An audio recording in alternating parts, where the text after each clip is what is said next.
Hello, on se retrouve aujourd'hui pour une nouvelle vidéo, on se retrouve pour un tutoriel pose américaine. Alors comme vous l'avez vu, je n'ai pas filmé la préparation de l'ongle naturel, mais si vous voulez savoir comment faire avant cette étape, je vous invite à regarder mes autres tutoriels pose américaine, capsule Gelix. Vous avez des playlists sur la chaîne YouTube qui regroupent chaque vidéo selon une thématique. Donc vous avez les extensions sur Chablon, les poses capsules plastiques, les poses capsules Gelix, les renforcements, les gainages sur ongle naturel, vous avez les hauls, les revues des produits, vous avez vraiment tout pour vous faciliter la tâche. Ici on voit une pose américaine comme vous l'avez vu dans l'intro, dans la thématique de Noël. Vous allez voir que vous pouvez vous sublimer les ongles avec cette technique qui nécessite d'avoir des capsules, une base épaisse flexible ou alors un gel flexible, mais je vous conseille quand même les bases semi-permanentes, comme ça vous pouvez faire fondre vos capsules lors de la dépose. Le gel, dites-vous que vous devez le limer, donc si vous faites fondre, optez pour un produit semi-permanent. Si vous limez, alors ce critère n'aura pas d'impact sur votre dépose puisque vous limerez quoi qu'il en soit. Donc ici j'ai préparé les ongles naturels, j'ai désinfecté nos mains, j'ai repoussé les cuticules afin de dégager la plaque, on dégage les peaux pour avoir plus d'espace sur la plaque. J'ai limé l'ongle naturel avec un grain doux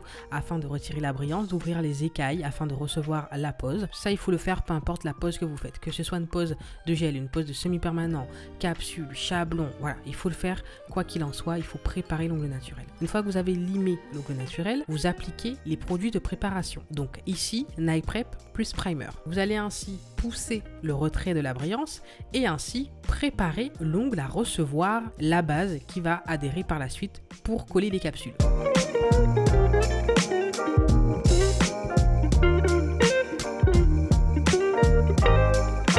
Donc cette base sera deux en une, elle va servir de base, donc de barrière entre l'ongle naturel et la capsule, elle va également servir à coller la capsule.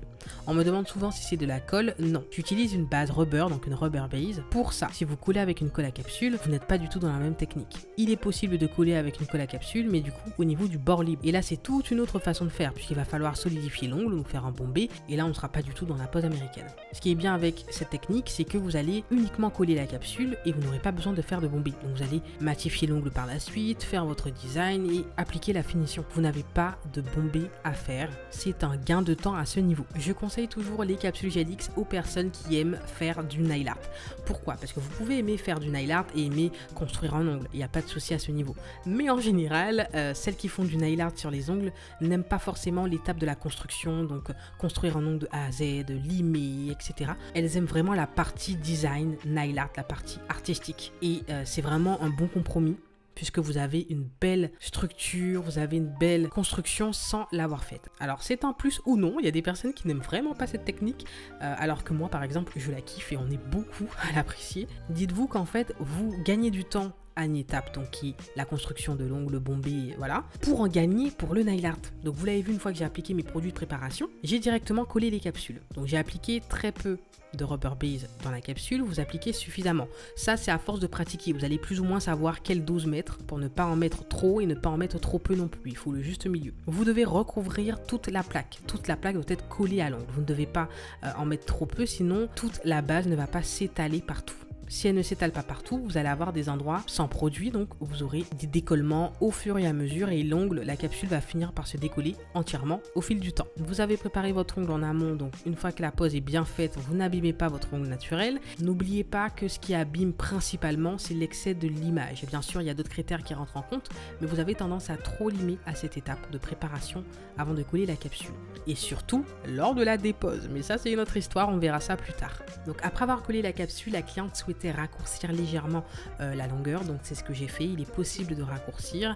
Si vous avez idéalement des capsules qui ont déjà la taille, prenez les capsules qui ont déjà la taille pour vous éviter de couper. Pour ma part, je n'avais pas l'entre-deux, j'avais soit trop court, soit trop long, donc j'ai pu raccourcir, personnaliser la chose sans faire de dégâts. Donc vous coupez avec un coupe-capsule idéalement et ensuite vous allez reperfectionner la forme. Vous allez voir que elle m'a demandé une forme coffine, donc beaucoup plus resserrée que ça. Ici ça faisait légèrement un petit carré. Ce que je fais après avoir collé les capsules, capsule, c'est que je la lime pour retirer la brillance pour que la couleur par la suite adhère beaucoup mieux. Je lime avec un grain doux, vous n'avez pas besoin d'un grain 100, un grain 80, non, là il faut pas retirer de matière, il faut juste retirer la brillance comme pour l'étape de la préparation de l'ongle naturel. Vous allez limer l'ongle naturel pour retirer la brillance, là c'est exactement pareil. On retire la brillance de la capsule et on ne lime pas la capsule pour retirer de l'épaisseur, pas du tout. On retire juste la brillance. À cette étape, vous pouvez d'ores et déjà faire la forme. Voilà, moi j'ai un peu fait les étapes aléatoirement à ce niveau, hein. Entre quand j'ai collé les capsules et mon design, vous allez voir que bon, si vous inversez les étapes, ce n'est pas bien grave. Ce que j'ai fait après avoir limé la capsule, j'ai fondu la capsule à son ongle naturel au niveau des cuticules. Donc là, j'utilise un embout, je vous mettrai la référence en barre d'infos, mais cet embout-là lime très bien. C'est un embout à grain bleu, donc médium, qui lime la capsule parfaitement, hein. Ce n'est pas ni trop peu, ni trop haut, c'est impeccable. Et j'ai pu bien fondre les deux. Donc vous n'êtes pas obligé de le faire avec un embout. Vous voyez que dans mes tutos, des fois, je le fais à la lime à ongle manuel, je le fais avec un embout emery. Vous le faites avec ce que vous maîtrisez. Par exemple, l'embout emery, ça reste pas dangereux, mais vous pouvez faire mal à la cliente, ça peut chauffer si la vitesse est trop rapide, si vous inclinez mal l'embout, si vous êtes plus au niveau de la peau, si vous avez mal positionné l'embout en fait en clair, ça va chauffer et ce ne sera pas agréable. Donc forcément préférez cibler la zone avec un embout fin qui vous permet de travailler le contour des cuticules. Donc bien sûr ici vous ne touchez pas les cuticules, hein. Quand je dis que vous allez travailler le contour des cuticules, c'est que vous allez travailler la capsule à ce niveau, près des cuticules, pour l'affiner. Donc ce que j'aime bien faire, c'est qu'après avoir travaillé avec cet embout fin, je prends mon embout emery justement pour refondre les choses. Donc c'est comme si je prenais un bloc polissoir pour retirer les rayures de justement ce passage d'embout, et vous pouvez passer un bloc polissoir, hein, si vous n'avez pas de ponceuse. Donc après avoir fait tout ça, que j'ai limé l'ongle naturel au niveau de la surface, que j'ai fondu près des cuticules, je lime la forme. Donc comme je vous l'ai dit juste avant, elle m'a demandé une forme beaucoup plus fine, donc une forme co-fine encore plus accentuée. Donc il est possible de le faire à condition de ne pas trop ronger les extrémités au niveau de votre ongle naturel. Il faut vraiment bien placer la lime, ne pas la placer trop en dessous, mais sur les côtés. Et ça, c'est super technique, je vous l'expliquerai dans un prochain cours vidéo sur les différentes formes d'ongles. Je vous ferai un sur les capsules et un sur chablon, puisque ce n'est du tout pas pareil. Donc je lime chaque côté, je centre bien l'ongle par rapport à son doigt. Je regarde bien que chaque ongle ait la même longueur.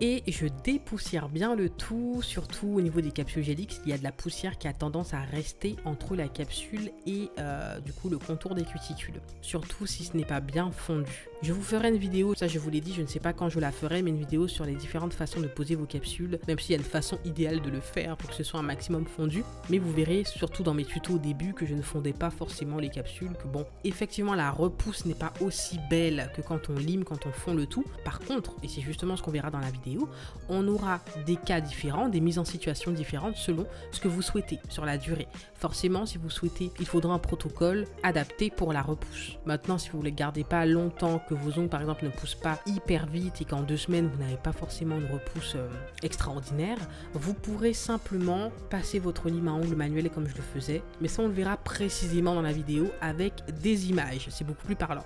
Donc une fois que j'ai limé la forme, que j'ai dépoussiéré, que j'ai fait tout ce qu'il fallait, il est temps de passer au design qui est très sympathique. Donc ici elle m'avait indiqué qu'elle voulait des paillettes, qu'elle voulait un nail art sucre d'orge et il me semble bien que c'était tout. Elle m'avait indiqué qu'elle voulait du rouge, mais sinon pour le reste j'ai fait en freestyle. Donc du coup j'ai appliqué quelques doigts pailletés dorés, c'est un très beau doré de The Gel Bottle, je vous mettrai la référence en barre d'infos. Et je vous l'ai dit, hein, moi je n'aime pas les dorés jaunes, j'aime bien les dorés qui sont légèrement tirés vers l'argenté, et ici il est parfait. Alors à vous de voir si vous préférez une couche ou 2 couches, il est vrai que par la suite j'ai rajouté une deuxième couche pour qu'il y ait un peu plus de paillettes, moins de transparence, mais je trouve que c'est tout aussi beau comme ça en transparence.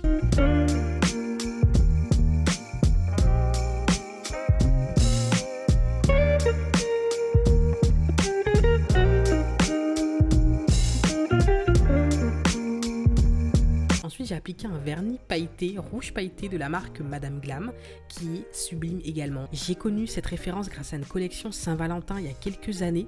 Parfait pour la Saint-Valentin, effectivement, pour Noël, voilà. très beau pour les festivités comme ça. Donc ce vernis rouge pailleté va servir de base pour le nail art sucre d'orge. Vous pouvez faire votre nail art sur une base rouge simple, mais j'ai trouvé ça sympa de le faire sur une base pailletée. Donc pareil, vous l'appliquez uniformément, vous prenez votre pinceau liner si jamais avec le pinceau du vernis vous n'arrivez pas à avoir le résultat que vous souhaitez. Vous verrez que avec certains vernis, notamment ceux de Modelones, je vous le répétais très souvent quand je venais de connaître la marque, que j'aimais beaucoup leur vernis, notamment pour leur pinceau qui est comme il faut, arrondi comme il faut, carré là où il faut. Je fais des French avec leur vernis, enfin c'est vraiment très agréable à appliquer quoi.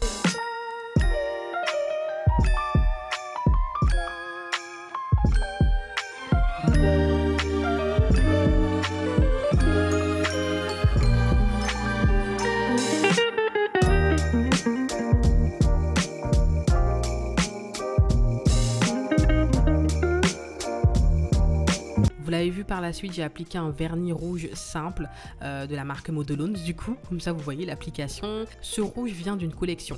Alors ce qui est un peu embêtant avec cette marque, d'ailleurs vous êtes beaucoup à me le faire remarquer parce que vous me demandez souvent la référence du produit, c'est qu'en fait il n'y a pas vraiment de référence pour ce produit puisque c'est vendu dans une collection. Donc en fait ils ne le vendent pas à l'unité, c'est très dommage puisque franchement alors des fois dans une collection on n'aime pas forcément toutes les teintes. Je ne comprends pas pourquoi ils ne vendent pas à l'unité, c'est très dommage, ça aurait bien marché puisque vraiment ces vernis sont incroyables. Regardez absolument les vidéos que j'ai faites en présentant les collections etc. Pas vraiment les anciennes puisque les anciennes je n'avais pas un avis comme maintenant.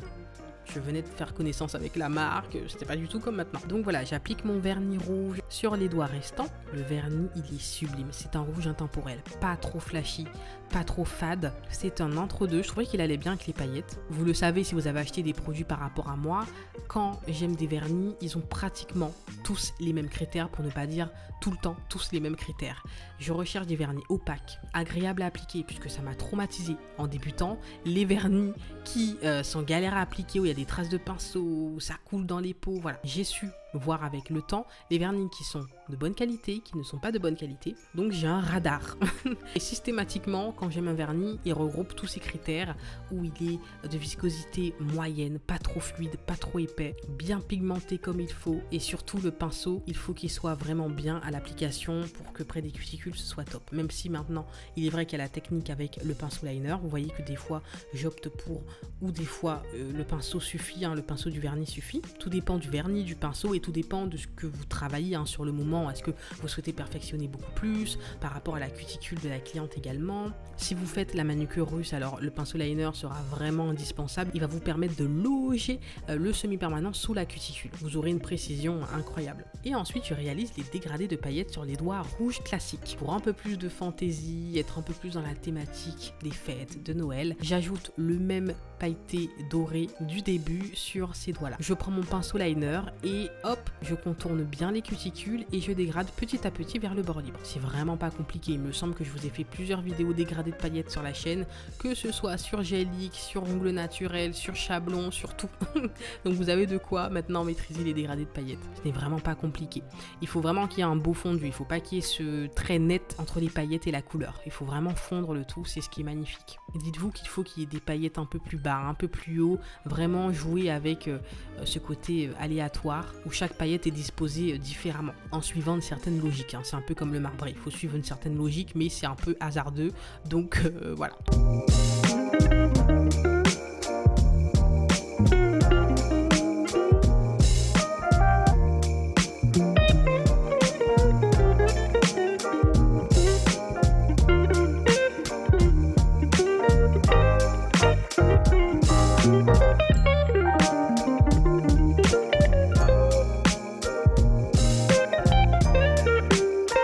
Une fois que j'ai effectué mes dégradés de paillettes, je passe au nail art sucre d'orge.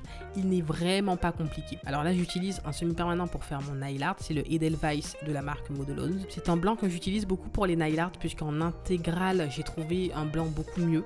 Il est vraiment top, il ne s'étale pas trop, en tout cas si on prend trop de temps, bien sûr, il va s'étaler, c'est un semi-permanent, ce n'est pas un gel paint, mais il ne s'étale pas quand vous prenez le temps qu'il faut, donc il est top pour faire des dessins, en tout cas ce type de nail art. Mais n'hésitez pas à opter pour un gel paint blanc qui est vraiment fait pour les dessins. Comme ça, vous aurez l'opacité qu'il faut, les pigments. Au niveau de la tenue du produit, ça ne va pas s'étaler pendant que vous dessinez. Vous n'aurez pas cette problématique. Donc voilà, c'est le must pour dessiner. Donc je trace mes traits.